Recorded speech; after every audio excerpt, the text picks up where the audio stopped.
Welcome to L&H Cycles. We have another do-it-yourself video today. Today we are going to be removing an oil pan from the bottom of the M109. You either may need to do this because you or somebody has stripped out your bolts for your oil, or you have a clutch that's gone bad and you need to get in and clean the sump screen. So we're going to show you how to take this off. I'm going to show you the sump screens, and then we're going to show you how to put this back together.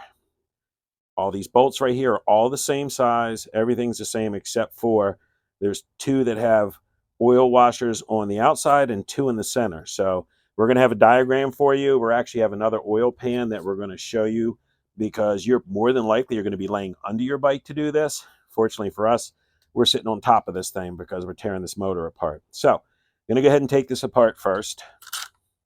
So it's an 8mm. There we go.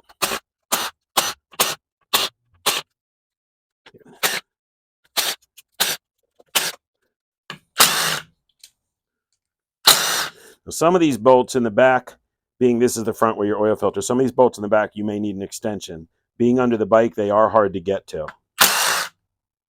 Okay, so we have them all out. So, like I said, they're all the same. Now, I was talking about an oil washer. You'll see on here, there's the oil washer. So there's going to be two in the center and two here, and we will have a diagram for you. I think I'm good. You've got a bracket. Set that down. The next thing we need to do is we need to break this free. And we know we have all the bolts out, but this isn't going to just pull up because this is not held with a gasket. It's actually held with RTV, a black RTV. So you take your mallet and you start tapping it. It's just like a clutch. You see how you hear it? It changes. It'll be a little bit harder under the bike, but it'll come. There's also a pry point over here. There's a pry point over here. So you may be able to use a pry bar to get it. In this case, this one came off relatively easy. And we have oil everywhere. So we'll go get that and slide the motor just a little bit. There we go. So I'm going to go ahead and pull this off now and watch more oil come out just because it's on an angle. More than likely, you're going to have yours. Like I said, you'll be underneath yours. And based on that, most of your oil is already going to be drained. So now you'll look in here, and this one actually doesn't look bad. You can look at your oil and see that, it's a little dirty, but no big deal. So this is it right here. And, you have to be careful because you have some O-rings that we'll show you in a minute. But this pan we're going to set down. We're going to thoroughly clean this pan. Okay, so basically when you have a bad clutch, these are your screens right here. And there's fine screens inside of these. So if those get clogged, that prevents oil from going up into the motor.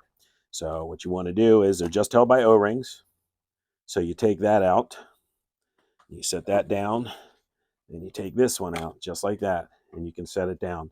Look inside. If you see them all gunked up, now this clutch was not a bad clutch. I mean, we talked about in another video that we may be replacing it, but the screens look totally clear.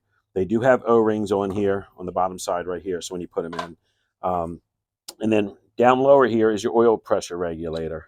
It's got an O-ring on that too. So you can pull that out. We're pulling this all out now because we're actually going to be splitting the case on this, but you don't necessarily need to do that. You would want to pull the screens down so you can check those, but you can leave the oil pressure regulator sitting where it is. And you'll also notice that you've got residual right here, which is the RTV, and that's from the factory. And it has to go in a specific way, and we're going to give you a diagram. Actually, we have another oil pan. We've actually marked it just so we don't have to keep looking it up, even though we do this so many times. We're going to show you how to do all that as well. So you don't have to worry about it. It's a very easy process. You just have to take your time. Now, as I stated, you have some O-rings. So you have to be careful. We got one here. We have one here. There's one right here. And there's one right here. So you want to make sure that they don't drop out on you. So you may have to refer back to this to know that there's O-rings there. At this point, it's time to clean everything. Now, we treat the case, which I'll explain in the video, and the oil pan basically the same way. The key is to get all the RTV off. Now, what's on the inside and the outside is not as important as on the mating surface, but we do our best to get everything off. You can use your fingernail, you can use a razor blade, a scraper, anything you want. When you get it all off and you have the pan clean, then basically you want to use a alcohol and wipe everything down really, really good. And you can see in the picture how clean this looks. Now you're going to go ahead and you'll see in this picture how we've now traced it in red for you. That way you can see exactly, based on the orientation, how you need to do your RTV. I would say maybe take a Sharpie and follow our tracing, because you're going to need to do the RTV right after this. And when you do the RTV, you don't want a thick line. You'll see by this picture how we have a very thin bead all the way around. And that's basically the key. You don't want to do too much of it. You just need to have a nice thin bead all the way around, because most of this is going to press out anyway when you squeeze it down and put the bolts in. Okay, so now we've cleaned everything. So whatever you want to do, don't skimp on your cleaning. Make sure that you get everything good. Use alcohol when you're all done. You got a little bit of the old RTV inside here. It's not a big deal. It's more about the mating surface. But we actually, take our fingernails and razor blades and get everything out we can. Now you're going to be under the bike, so this may be a little bit harder, but do your best. So you've got your pressure regulator in, and now you've either cleaned or you've replaced your screens. Now on the screen, there is the O-ring. If you're going to clean this using brake cleaner, gas, whatever you need to do, take that O-ring off and then put it back on. And then you basically make sure you have oil on it. But the way it goes is just like how we took them out. You're going to put that there, and you'll see that goes there, and you're going to press it in. And then you take the second one, which is basically the same thing. There's an O-ring, and you're going to set it right here. And you're going to rock it in and just kind of make sure it's straight. So now they're both in. So at this point, now it's time to go ahead and put the oil pan on. Now, on the oil pan, since you're going to be underneath the bike, you got to be very careful with this, because you don't want to mess this RTV up. What I do is I try to line up to the actual pressure regulator down there, but you just kind of have to work your way in. And when you get it in, you're going to set it in. So at that point, you're ready to go ahead and put screws in. So normally the best thing to do is put like just a couple corner screws in, just so you don't have to keep holding this thing. So here I'm putting up an image of the bottom of the pan, so as if you were looking up.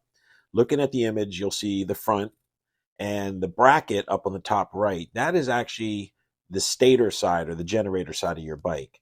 So looking at the image on the left side, that is your clutch side. So on the clutch side, you'll see that you have two red marks. That's where your oil washers go, the first and the third. And then, of course, the red marks to the right of that are the two that are in the center of the pan, so to speak. Those are the main four oil washers that you need to make sure that you put in.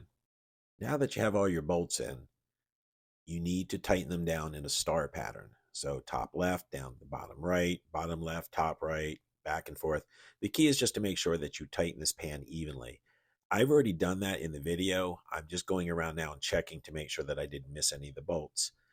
I use a 1/4-inch ratchet, and I put my hand over the head of it, and I tighten down that way, because there is no torque setting, so to speak, per the manual. But if you look in the back of the manual, based on the size of the bolt, I believe it's like 6, 7, or 8 foot-pounds.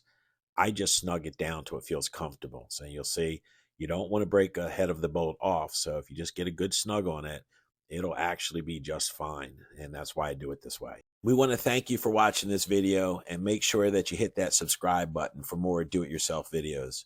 We really hope this video helped. And remember, what happens in the garage stays in the garage.